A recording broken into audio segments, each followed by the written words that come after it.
Here's an exercise that you can do when you are feeling fear. Fear is a part of us. We have many parts of ourselves, and learning to be curious about these parts is what helps us to start to shift out of them taking the wheel, okay? When we are presented with an opportunity to grow, an opportunity to do something that's going to take us from the familiar to the unfamiliar, our ego, the part of ourselves can come in and shut that shit down really fast because it's scary. It's scary to go into the unknown, even though you know that whatever situation you're in right now is painful and not working for you. I see this come up with potential clients of mine where they understand the issue that's happening, that's causing them pain, whether they're in a difficult relationship, they're trying to heal from a difficult relationship. And then we talk about the group coaching container being 5 months, and they're like, I don't think I need that. I don't think I'm ready for that. I don't think I can commit to that, right? All of these justifications, all this fear comes in to keep them in that familiar place. Because even though this place sucks, you understand it. You understand your role, you understand how to do it because you've likely been doing it your whole life, okay?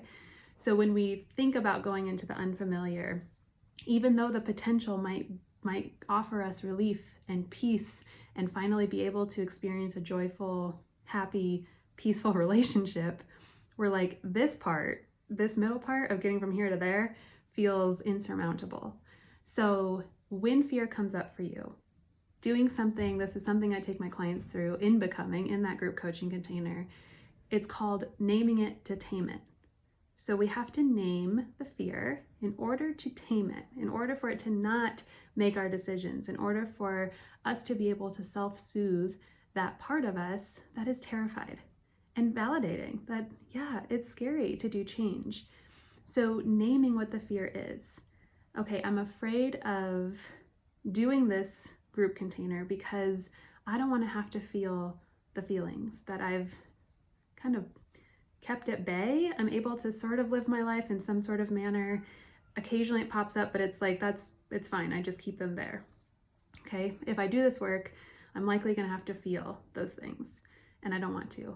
Okay, well, what happens if you feel the feelings? Asking yourself, finding the first fear, asking yourself, okay, what if that fear happens? Then what? Well, then I'm going to feel uncomfortable. Okay, what happens if you're uncomfortable? Well, it just reminds me of always being uncomfortable. Well, why were you always uncomfortable?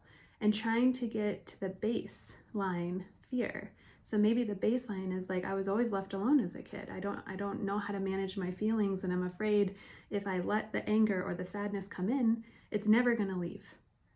Okay, oh, now we can work with that fear. Is that true? Do you think with the tools and resources, especially if you're signing on for a group coaching container, that I would let you stay alone in that? Oh, probably not.